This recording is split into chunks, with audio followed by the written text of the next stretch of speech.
Buenos días, compañeros y maestro. Mi nombre es Claudita Rodríguez Salcido y les voy a presentar el tema heterocedasticidad. Para comenzar, es necesario saber a qué se refiere su concepto.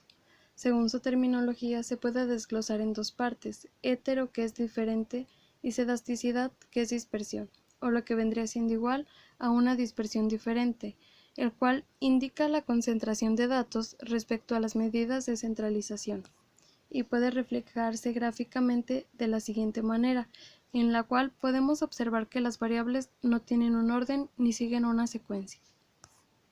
¿Qué es?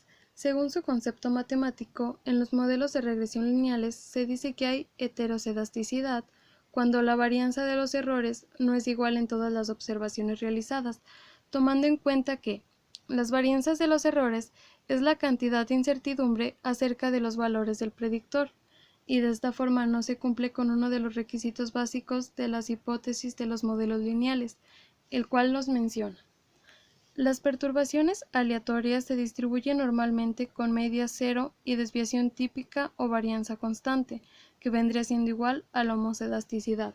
¿Por qué no se cumple? Porque la homocedasticidad y heterocedasticidad son totalmente lo contrario. Y este es un ejemplo representado gráficamente de la heterocedasticidad, de un ejemplo que nos da las variables estimadas y los residuos de valor absoluto.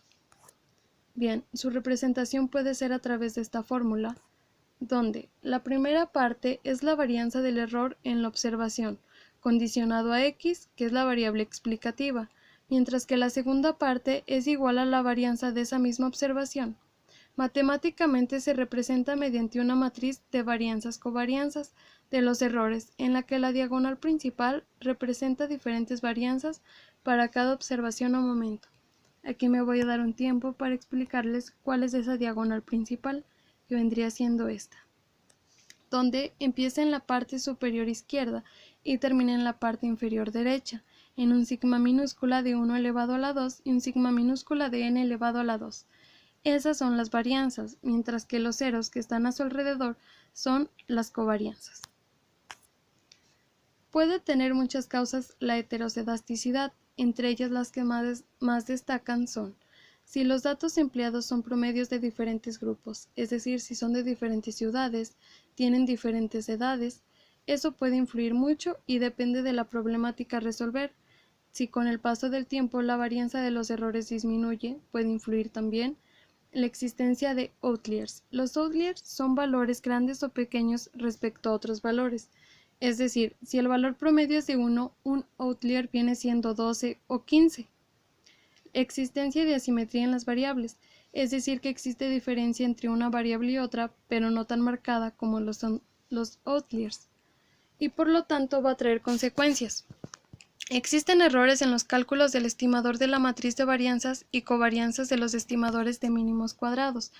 Se dice que es un mínimo cuadrado, ya que tiene el mismo número de filas y columnas en esa matriz de varianzas y covarianzas, por lo tanto va a haber errores. Se suele perder eficiencia sobre el estimador cuadrático mínimo. Y por último, en general y al margen de lo anterior, los estimadores de mínimos cuadrados siguen siendo inescados, aunque ya no eficientes. Esto es que los estimadores ya no tendrán varianza mínima. Por último, les voy a explicar los métodos para detectar la heterocedasticidad, que son 4. El primer método es el método gráfico, y se emplea cuando no hay ningún tipo de información sobre cuál es la forma de heterocedasticidad. Consiste en graficar los residuos al cuadrado frente a la variable estimada. Los otros 3 métodos son los contrastes de heterocedasticidad. El primer contraste es de Gulfit y Quant, que relaciona la varianza con una variable explicativa. El segundo contraste es de Breusch, Pagan y Godfrey, que relacionan la varianza del error con un vector de ciertas variables. Y por último, el contraste de White, que obtiene residuos y realiza una regresión. Bien, hay que hacer hincapié que a mi parecer el método más fácil de utilizar es el método gráfico, ya que no se necesita utilizar ninguna fórmula más que obtener ciertos datos y graficarlos, mientras que los contrastes de heterocedasticidad sí implica realizar por fuerza o mínimo 3 fórmulas para poder obtener el resultado final.